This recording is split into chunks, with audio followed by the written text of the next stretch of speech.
හරි.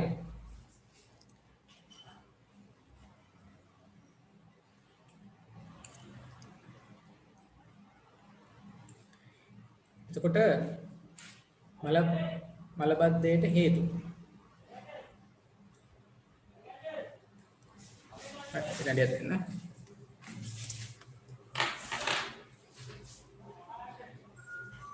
නාරුකා. මේ පස්සේ ඇවිල්ලා.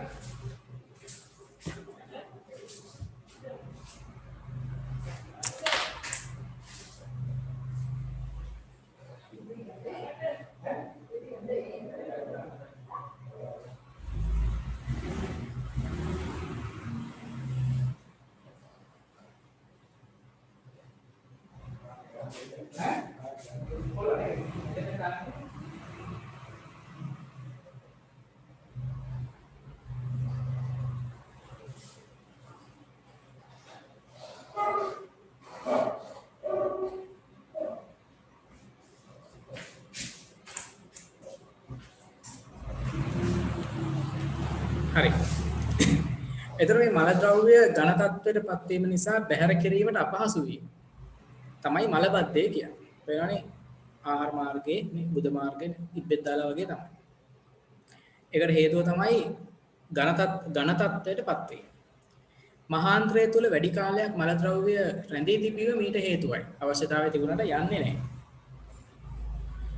එවිට මහාන්ත්‍රයට අධික ලෙස ජලය අවශෝෂණය වීම නිසා මල ඝන තත්ත්වයට පත් වෙනවා. අර වතුර ටික අයින් වෙනකොට අර්ධ ඝන තත්ත්වයට පත් වෙන තිබිච්ච එක මේක ඝන තත්ත්වයට පත් වෙනවා. එතකොට ඉබ්බෙත් දැම්මා වගේ මෙහෙම තියෙනවා. ගොඩක් කරලා රැඳිලා තිබෙනවා. ආහාරයේ මලබද්ධයට හේතු එකක් තමයි යන වැඩි කාලයක් රඳවා තැබීම.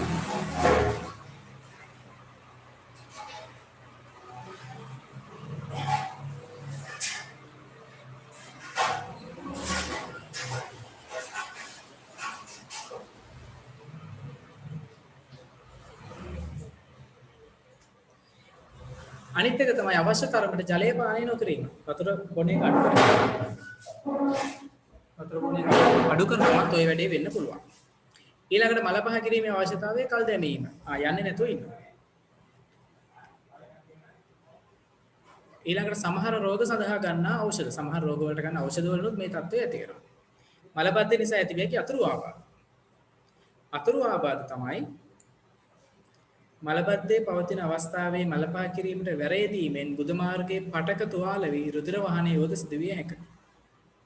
එසේම අර්ශස් රෝගයට ගොදුරු වෙන්න පුළුවන්. අර්ශස් රෝගය කියන්නේ බුද මාර්ගයේ තියෙන ශිරා. හරි මේ වැරදීම නිසා මේ ශිරා ලොකු වෙලා මේ බුදය තුලින් එළියට එනවා. මෙන්න මේ වගේ. ගෙඩි වගේ මෙහෙම එනවා. ඒක හරි අපහසුයි. එතකොට මේක තමයි අර්ශස් රෝගය කියන්නේ. එතකොට ඔපරේෂන් කරලා මේක කපලා අයින් කරන්න ඕනේ මේ එළියට ආපු ශිරා කොටස්. කපලා ගැටයක් දාලා එතනට දානවා. ඒක නැවත ඇති වෙනවා. ඒ හින්දා ඒව වෙන්න කලින් වතුර බීලා කෙඳි සහිත ආහාර වැඩිපුර අරගෙන වතුර එහෙම හොඳට බීලා හිටියනම් හොඳයි.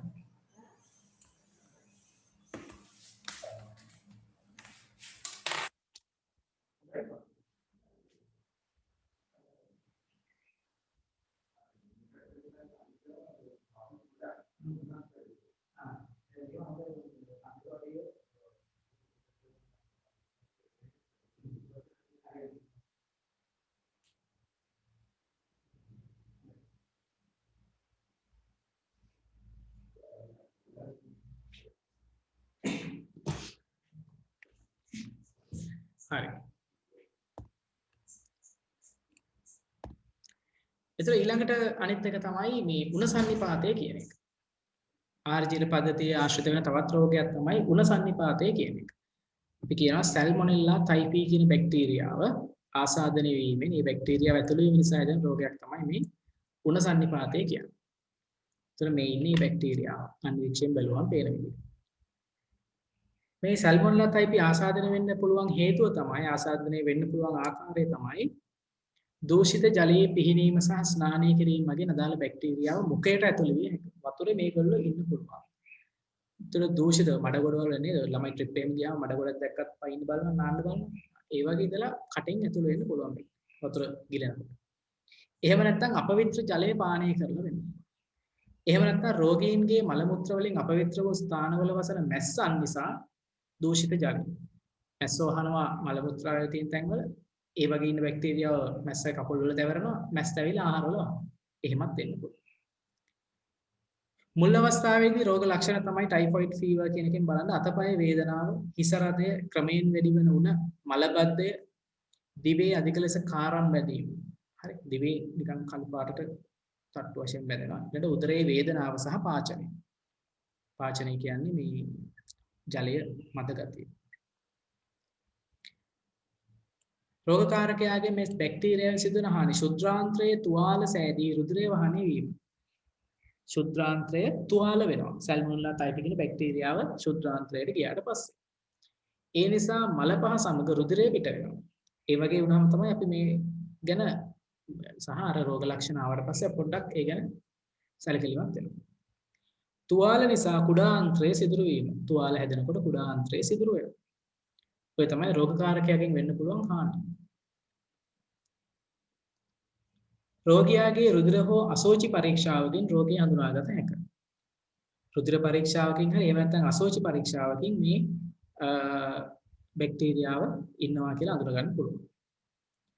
ගුණ සන්නිපාත ප්‍රතිශක්තිකරණ එන්නත ලබා ගැනීමෙන් රෝගිය සෑදීම වළක්වා ගත හැකි. ගුණ සන්නිපාතයට ඔයගොල්ලෝ පොඩි කාලේ දෙනවා. ට්‍රිපල් එන්නත. අක්කාල කැස්ස ගලපටලේ සෙංගමාලේ ඉවත් එක්ක ටයිෆොයිඩ් සල්මොනෙලා ටයිපිට දාලව මේ ගුණ සන්නිපාතේ වළක්වන්නත් එන්නත් දෙනවා ප්‍රතිශක්තිකරණ. ඒ නිසා මේ රෝග වළක්ව ගන්න පුළුවන්.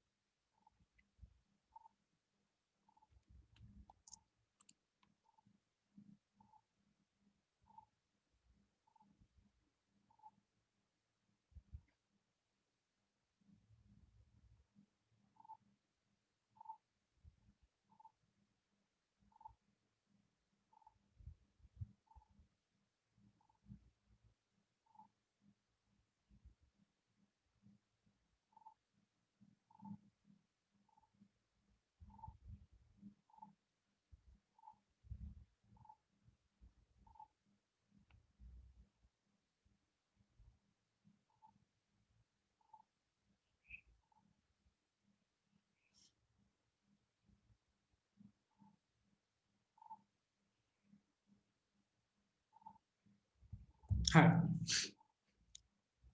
ඊළඟ රෝගී තත්ත්වය තමයි පාචනය. වෛරසයක් හෝ බැක්ටීරියාවක් හෝ පරපෝෂිතයෙක් මගින් අන්ත්‍ර ආසාදනය වීමෙන් පාචනය ඇති වේ. අන්ත්‍රය ආසාදනය වෙනවා කියන්නේ අපේ බඩවැල් ආසාදනය වෙනවා. රෝගය සඳහා හේතු වන විස බීජ ව්‍යාප්ත වන්නේ ආසාදිතයෙකුගේ අසුචි මගින්. මේ වගේ වෛරසයක් හරි බැක්ටීරියාවක් හරි පරපෝෂිතයර යන්නේ කොහොමද? ආසාදිත කෙනෙක්ගේ අසුචි මගින්. ප්‍රධාන රෝග ලක්ෂණය වනුයේ දියර තත්වයෙන් මල පහවීමයි. කොයි වෙලෙත් දුවනවා ඇසිකිලි. මහාන්ත්‍රයේදී මලවල ඇති ජලය නිසි පරිදි අවශෝෂණය නොවීම මේද හේතුවයි. ඔය බැක්ටීරියා ආසාදන තත්ත්වය නිසා මහාන්ත්‍රයේදී ජලය අවශෝෂණය වෙන්නේ නැහැ. ඒ හින්දා ටැප් එකක් කරේ වගේ තමයි. දියර තත්ත්වයෙන් මල පිටවීම නිසා ඇතිවන තරල හානිය. වතුර මහාන්ත්‍රයෙන් වතුර අවශෝෂණය කරගෙන නැති නිසා මේ වතුර වැඩිපුර පිට වෙනවා. එතකොට ඇඟ ඇතුලේ වතුර අඩු වෙනවා. ඒකට අපි කියනවා විජලන තත්ත්වයක් කියලා. එබැවින් මෙහිදී හැකි තරම් දියර වර්ග ලබා දීම සිදු කළ යුතුයි. සමහරවිට වතුර බොන්න අපිරියයි කියනවා. එතකොට පුළුවන් තරම් දියර වර්ග කියන්නේ බීම වර්ග නම් දීලා හරියන්නේ. ඔය තැඹිලි වගේ දේවල්, හරි. ඒ වගේ දේවල් දෙන්න කියලා කියනවා. ගුණ සන්නිපාතය සහ පාචනය වළක්වා ගැනීමට අනුගමනය කළ හැකි යහපත් සෞඛ්‍ය පුරුදු. ගුණ සන්නිපාතයයි පාචනය වළක්ව ගන්න අනුගමනය කරන්න පුළුවන් යහපත් සෞඛ්‍ය පුරුදු. එකක් තමයි නටවා නිවාගත් ජලය පානය කිරීම. එතකොට ජලයේ අර විස බීජ බැක්ටීරියා ඉන්නවා නම් ඒගොල්ලෝ විනාශ වෙනවා. මැස්සන් බෝවන ස්ථාන ඉවත් කිරීම සහ ඔවුන් ආහාර මත වැසීම වළක්වීම. ආහාර වහලා තියන්න පුළුවන්. ඒ වගේම මැස්සන් ඉන්න තැන් වළක්වන්න පුළුවන්. මාර්ගසල විවෘතව අලෙවි කරන ආහාර පාන ගැනීමෙන් වැළකීම. ඒව තමයි මැස්ස වෙලා වහන්න පුළුවන්. ඒ වගේ නේද? අසුචි කාණු දිගේ තියන ඒවායින් වහලා ඇවිල්ලා ආහාරවල වහන්න පුළුවන්. ජල මුද්‍රිත වැසිකිලි භාවිතය. ජල මුද්‍රිත වැසිකිලි කියන්නේ ඔය ඉන්දියාවේ වගේ පාරවල් අයිති නේද? ඇඩ්ජස්ට් කරන්න නැතුව වතුර ගහලා මේවා පුළුවන් වහය යවල දාන්න පුළුවන් වෙසිකලි භාවිත කරන්න කියලා. වෙසිකලි භාවිතයෙන් පසු රෝගියා තම දෙයක් සවන් යොදා මනාව පිරිසිදු කර ගැනීම. වෙසිකලි භාවිතයෙන් පස්සේ අත් දෙක සබන් දාලා හොදන්න කියලා කියනවා. එතකොට මේ බැක්ටීරියා, දිලීර, ශුද්ධ ජීවීන් විනාශ වෙලා යනවා. මෙම අශෝචි මගින් දූෂණය වූ ආහාර හෝ ජලය පරිභෝජනය කිරීමෙන් තමයි මේ රෝගකාරක ඇතුළේ හේන් තමයි ওই කියන දේවල් ටික අනුගමනය කරන්න කියන්නේ. හරි. right.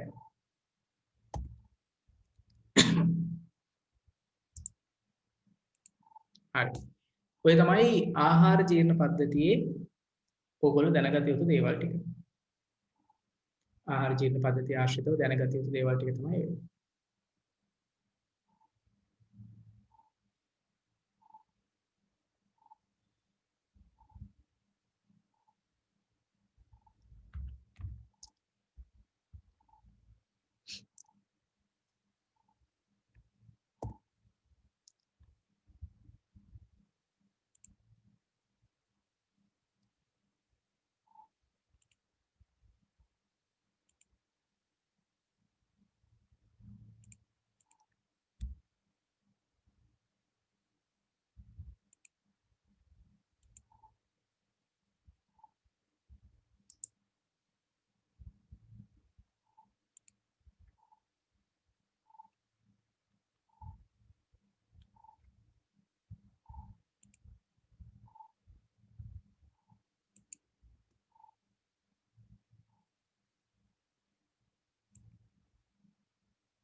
ඔව්.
හරි.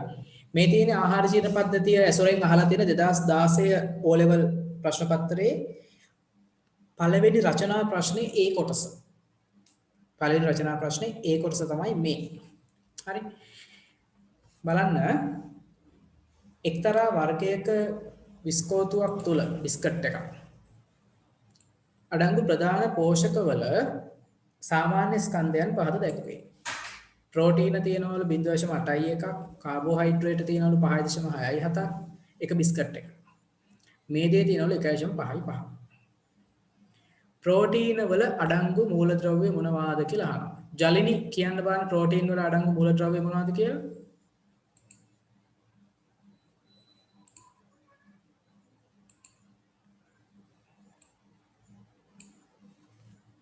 ජලිනි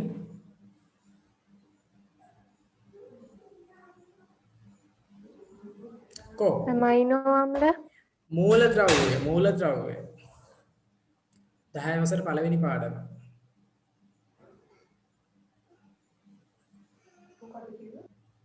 ප්‍රෝටීන වල අඩංගු මූලද්‍රව්‍ය. අහන්නේ අමයිනෝ අම්ල කියන්නේ ප්‍රෝටීන වල තැනුම් ඒකකය, ඒක අවයවිකය.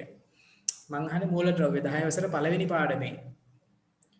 කාබෝහයිඩ්‍රේට් වල අඩංගු මූලද්‍රව්‍ය මෙන්න මේ ಜಾති තුන කියලා කිව්වා, ප්‍රෝටීන වල මෙන්න මේවා කිව්වා. එහෙම කතා කරා. දැන් මේ සටහන් ඒවල තියෙන ඒවා ගණන් වල විද්‍යාවල ලියලා තියෙන්න ඕනේ. මට ඊයේ තාත්තා කෙනෙක් හම්බෙලා කිව්වා මේ සටහන් මුකුත් ලියලා නැහැ කියලා. හරි. දැන් මම කිව්වා පේරන්ට්ස් මීටින් එකක් ගන්නවා කියලා. පේරන්ට්ස් මීටින් එක බොහෝ විට හෙට රැයට වගේ වෙයි. හරි. මම ලින්ක් එක හදලා දාන්නම්. එතකොට මම අහලා බලන්නම් අමල තාත්තලාගේ. නෝට් ලියලා තියෙනවා. මෙන්න මෙච්චර දේවල් කරලා තියෙනවා. මේ පාඩම් ලියලා තියෙනවද කියලා බලන්න කියලා. බලලා අස්සනක් දාන්න කියලා මම කියන්නම්.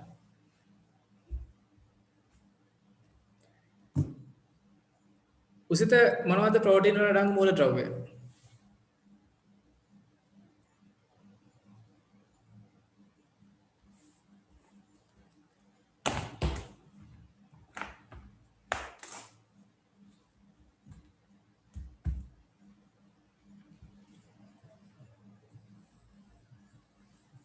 को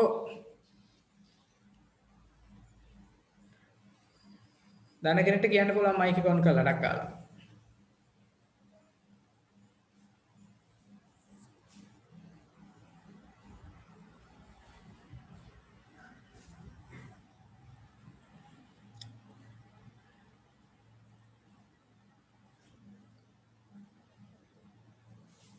දන්නේ නැද්ද?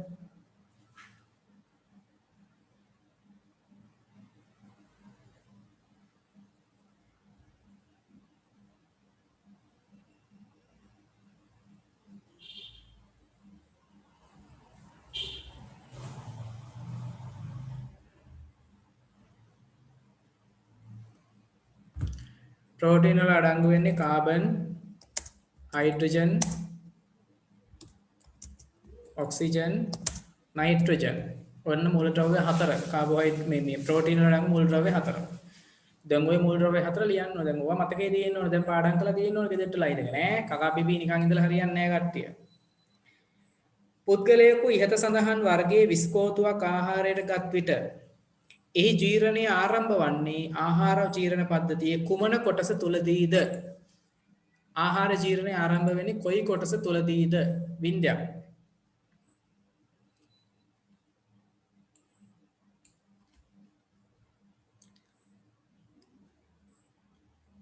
වින්ද්‍යා කොහෙදද මේ ආහාර ජීර්ණය ආරම්භ වෙන්නේ?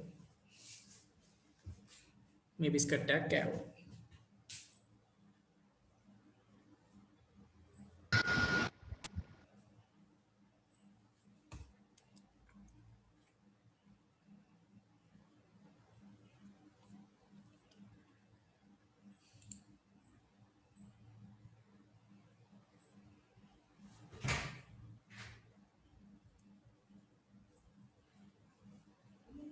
ජලිනි කොයි කොටසේද ආරම්භ වෙන්නේ?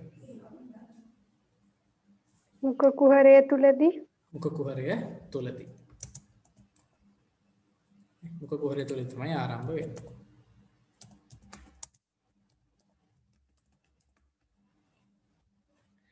ඉහත එහි සඳහන් කළ කොටස තුලදී ආහාරයට දැන් මේ ඒ වලදී එකතු වන එන්සයිමේ නම් කර එම එන්සයිමේ ක්‍රියා කරන්නේ කුමන පෝෂකය මතද යන්න සඳහන් කරන්න. මොකක්ද එන්සයිමය? එන්සයිමය තමයි ටයලීන්. මතකයිනේ? හරි? අපිට ක්‍රමාවත් ලිව්ව හැකි පෝෂකය මොකක්ද? ටයලීන් ක්‍රියා කරන්නේ පිෂ්ඨය මත.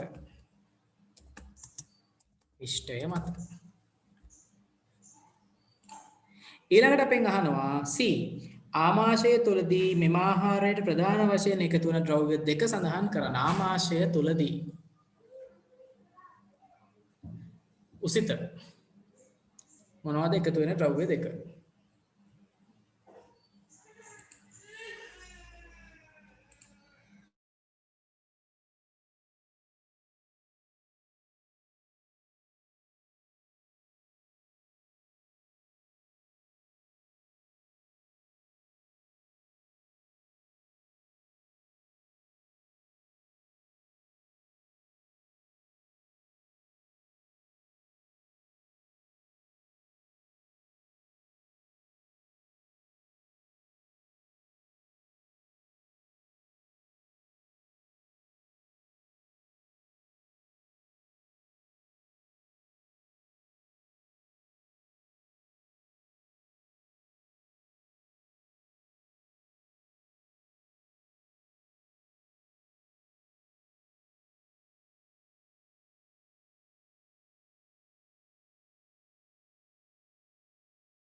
කොකෝ උසිත පෙප්සිනුයි හයිඩ්‍රොලික් අම්ලය. ඔව් මෙතනදී අපිට පෙප්සීන් සහ අනිත් එක අපිට ගන්න පුළුවන් HCl මෙතනදී හයිඩ්‍රොක්ලෝරික් අම්ලය නේද? HCl.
දැන් ඉතින් මේවා පාඩම් කරන්න ඕනේ ඈ මේ 11 10 වසරේ ඒවා දැන් පාඩම් කරලා ඉවරලා තියෙනවා නේ ප්‍රශ්න එහෙම දීලානේ තියෙන්නේ වගේ ඒවා පාඩම් කරලා ඉවර කරගත්තොත් තමයි දැන් මේ ඕගොල්ලන්ගේ එහෙම දැන් ඕගොල්ලන්ගේ කාලේ ඇවිල්ලා තියෙන්නේ 11 වසර දැන් ඕගොල්ලෝ 11 වසරේ දැන් ජනවාරි මාසේ ඉවරයි ඕගොල්ලන්ගේ දෙසැම්බර් වෙද්දි විභාග තියෙනවා ඕගොල්ලන්ගේ විභාග කල්ල යන්නේ නැහැ හරි දැන් ඉස්කෝලේ වල පාඩම් 10 වසර ඉගෙනුවේ නේද? ඒ මුකුත් බැලුවේ නෑ 10 වසර කතන්දර නෑ 11 වසර කලින් පටන් ගත්තානේ.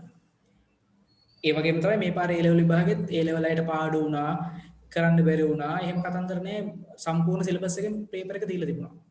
දැන් මේ පාර O level එකත් අපිට දැන් මාර්තු වල තිබ්බම බලා ගන්න පුළුවන්. පාඩු වුණ ඒවට ඒවා කතන්දර නෑ. තමන්ගේ දේවල් තමන් කරගත යුතුයි. හරි. ඒ හින්දායි මේ අපිත් මේ කරන්නේ. ඒ හින්දා ඒ ලෑස්ති වෙලා ඒ වැඩ ටික කරන්න. පාඩම් කළදී 10 වසර ඒවා පාඩම් කරන්න වහාම. හරි. D මෙම ආහාරය ජීර්ණය වී අවසන් වන්නේ ආහාර ජීර්ණ පද්ධතියේ කුමන කොටස තුලදීද? ජීර්ණය වී අවසන් වෙන්නේ කොහේදීද? ක්ෂුද්‍රාන්ත්‍රය තුලදී.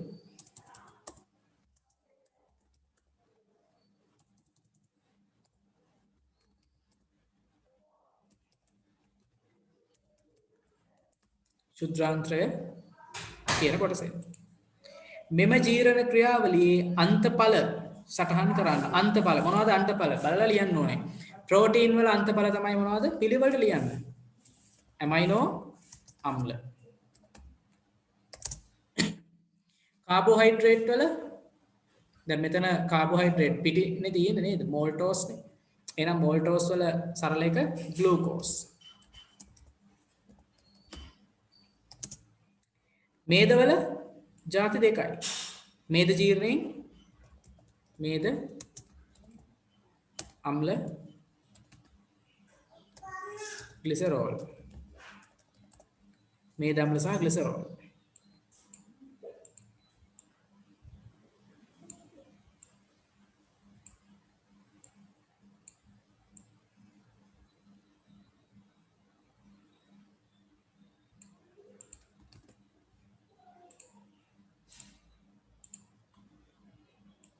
මේද අම්ල සහ ග්ලිසරෝල්.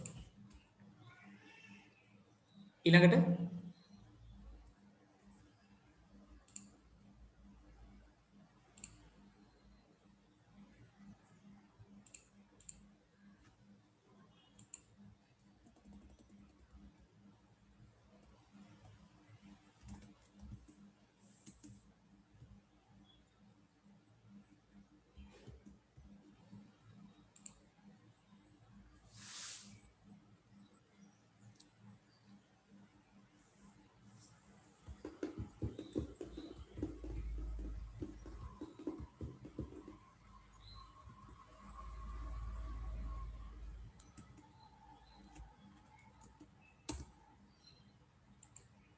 හරි.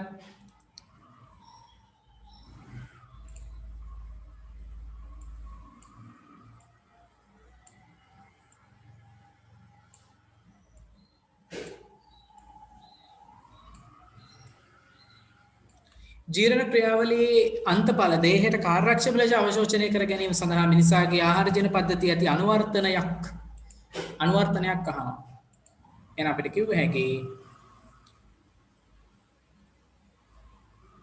ක්ෂුද්‍රාන්ත්‍ර බිත්තිය මත කොහෙද?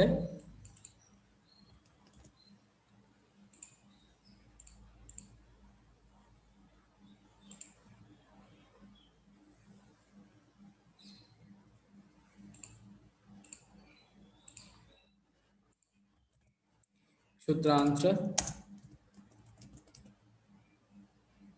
බිත්තියේ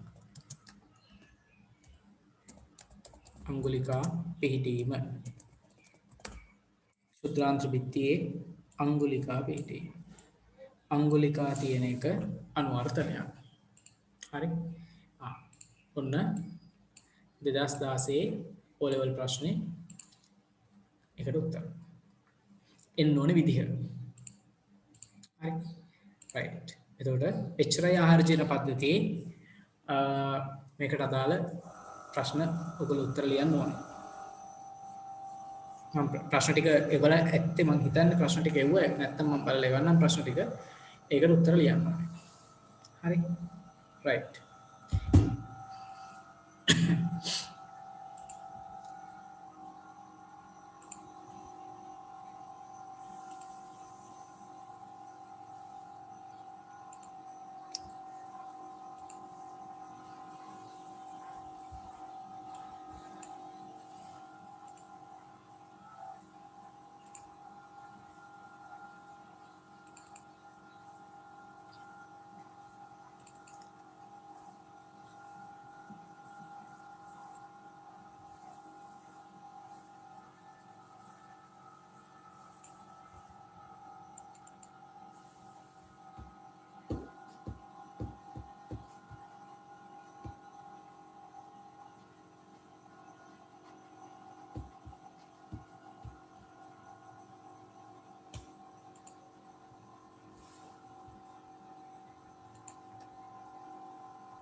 හරි.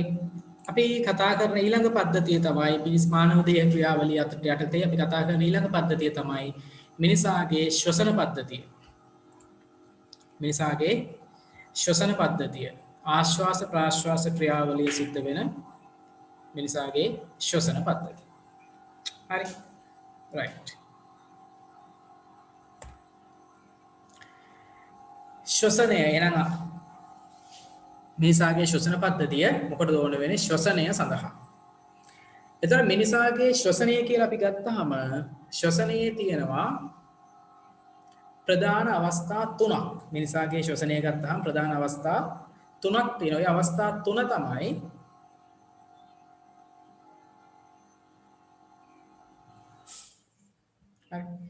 අවස්ථා තුන තමයි අංක 1 පෙනහැලි හා බාහිර පරිසරය අතර වායු සංසරණය. පළවෙනි රූපයෙන් ක්‍රියාවලිය පෙන්වුම් කරන්නේ ඒක. පෙනහළු සහ බාහිර පරිසරය අතර වායු සංසරණය. අපි ඒකට කියනවා බාහිර ශ්වසනය කියලා. මිනිසාගේ ශ්වසනය ප්‍රධාන අවස්ථා තුනයි. එහෙනම් පළවෙනි එක තමයි බාහිර ශ්වසනය. දෙවෙනි එක තමයි අපි කියනවා වායු හුවමාරුව. ගර්ත තුල සිදුවන වායු හුවමාරුව. ගර්ත බිත්තිවලදී සිදුවන වායු හුවමාරුව. ඔක්සිජන් සහ අපි ඔය ආශ්වාස කරන වාතයේ තියෙන වායුන් වර්ග රුධිරය සමග මිශ්‍ර වෙනවා. වායු හුවමාරුව. තුන්වෙනි එක තමයි සෛලීය ශ්වසනය. මේ පෙන්වන්නේ තුන්වෙනි රූපේ ඔය ගර්තයක්. මයිටොකොන්ඩ්‍රියම ඇතුලේ සිදුවන ශක්තිය නිපදවීමේ ක්‍රියාවලිය අපි කියනවා සෛලීය ශ්වසනය. එනම් ප්‍රධාන ක්‍රියාවලි තුනයි මිනිසාගේ ශ්වසනය. බාහිර ශ්වසනය, වායු හුවමාරුව සහ සෛලීය ශ්වසනය. හරි. එතකොට අපි ගත්තොත් එහෙම ශ්වසන පද්ධතියයි ක්‍රියාකාරීත්වය මෙන්න මිනිසාගේ ශ්වසන පද්ධතිය අපි ගත්තොත් එහෙම කතා කරලා ජීව ක්‍රියාවලිය සඳහා අවශ්‍ය ඔක්සිජන් ලබා ගැනීමත් නිපදවන කාබන් ඩයොක්සයිඩ් බැහැර කිරීමත් තමයි ශ්වසන පද්ධතියේ කාර්ය වෙන්නේ. හරි? ජීවී ක්‍රියා සඳහා අවශ්‍ය ඔක්සිජන් ලබා ගැනීම, නිපදවන කාබන් ඩයොක්සයිඩ් බැහැර කිරීම කියන දේවල් තමයි ශ්වසන පද්ධතියෙන් කරන්නේ. එතකොට ශ්වසන පද්ධතියේ රූපයක් උපුරන දාලා තිනවා පැහැදිලිව බලන්න නාස් කුහරය, මුඛ කුහරය ඔය දෙන්න එකතුව හැදෙන කුටීරය ග්‍රසනිකාව. ග්‍රසනිකාවෙන් මේ තියෙන්නේ ස්වරාලය. හරි ග්‍රසනිකාව ළඟ තියෙනවා ස්වරාලය. ස්වරාලයෙන් ආහාරය නිකුත් වෙනවා. මේ තියෙන්නේ ආහාර නෙමේ වාතය ශ්වසන පද්ධතියට. මේ තියෙන්නේ ආහාර මාර්ගය. මේ තියෙන්නේ ආහාර මාර්ගය. මෙතනින් එහාට යනවා. හරි. එතකොට මෙන්න අපි ජීවිකාව එහෙම තියෙන තැන මතක ඇති. අපි ජීවිකාව මතක ඇති. ඊට පස්සේ ස්වරාලය, ස්වරාලයෙන් පස්සේ ශ්වාසනාලය, මේ තියෙන ශ්වාසනාලය. ඊට පස්සේ ශ්වාසනාලිකාව වලට බෙදෙනවා. ඊට පස්සේ අනුශ්වාස නාලිකා සහ ගර්ත තියෙනවා. ඒවා තියෙන්නේ මෙන්න මේ පෙනහළු ඇතුලේ. හරි. අපි බලමු ඉදිරියට. ශ්වසන පද්ධතියේ මූලික කොටස් පළවෙනි එක තමයි නාස් කුහරය. ශ්වසන පද්ධතිය දැන් ආහාර ජීර්ණ පද්ධතියේ පළවෙනි කොටස තමයි මුඛ කුහරය. ශ්වසන පද්ධතියේ පළවෙනි කොටස තමයි නාස් කුහරය. ඊළඟට ග්‍රසනිකාව. ග්‍රසනිකාවත් ශ්වසන පද්ධතියට පොදු එකක්. ආහාර ජීර්ණ පද්ධතියටයි පොදු එකක්. ඊළඟට ස්වරාලය. ස්වරාලය කියන එකත් ශ්වසන පද්ධතියට අයිති කොටසක්. අපි ඉස්සරහට ඒ ගැන කතා කරමු. ඊළඟට ශ්වාසනාලය. ස්වරාලයෙන් පස්සේ හට ගන්න මෙන්න මේ ශ්වාසනාලය. ශ්වාසනාලයෙන් පස්සේ 5 6 7 8 කියන කොටස් මම කොටු කරලා තියෙනවා. කොටු කරලා තියෙන හේතුව ඒ කොටස් ටික තියෙන්නේ පෙනහළු ඇතුලේ. පෙනහළු ඇතුලේ. ශ්වාසනාලිකා, අනුශ්වාසනාලිකා, ගර්ත කියන ඒවා අයිති වෙන්නේ මේ පෙනහැලි වලට. ඒකයි මම පෙනහැලි මේ 5 6 7 රවුන්ඩ් කරලා කොටු කරලා තියෙන එකයි. මොකද එයා ඉන්නේ පෙනහළු ඇතුලේ. පෙනහළ ඇතුලේ තමයි මේ කොටස් තියෙන්නේ. ඒතර මූලික කොටස් ටික ඔන්න ඔයගොල්ලෝ දැනගන්න ඕනේ. රයිට්. නාස් කුහරය. මිනිසාගේ නාස් කුහරය ගත්තාම දැන් මේ තියෙන්නේ කට, මේ තියෙන්නේ නහය, මේ තියෙන්නේ නාස් කුහරය. හරි.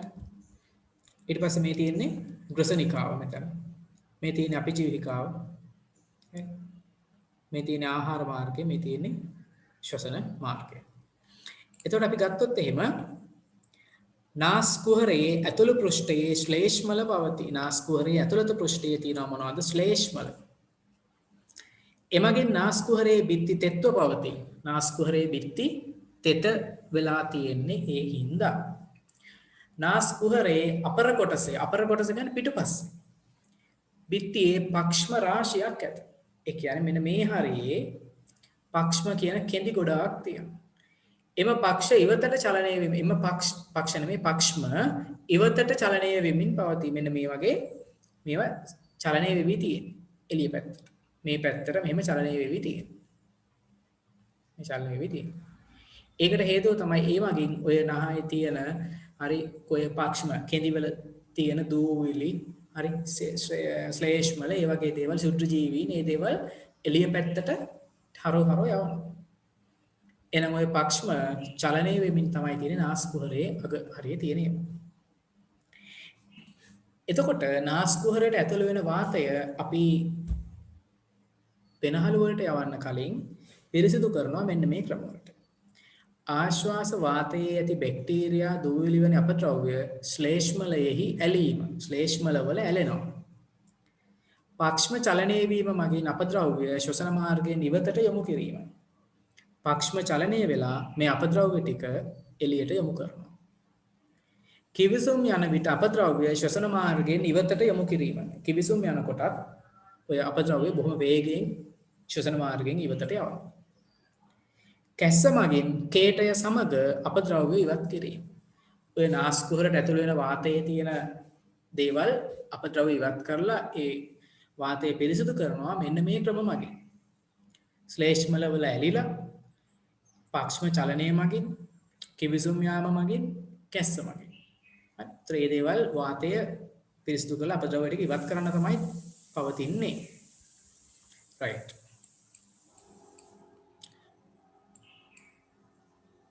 තමයි දැන් ඩිස්කනෙක්ට් වෙයි. එතකොට ආයි කනෙක්ට් වෙන්න.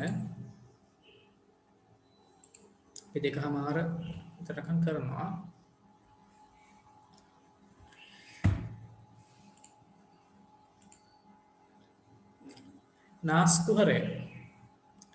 නාස්කුහරය තුලදී ආශ්වාස වාතයේ සිදුවන වෙනස්කම්. නාස්කුහරයට ඇතුළු වෙන ආශ්වාස වාතයට වෙන වෙනස්කම්. එකක් තමයි ආශ්වාස වාතයේ තෙත් වීම. ශ්ලේෂ්ම නිසා තෙත් වෙනවා. ආශ්වාස වාතයේ ශරීර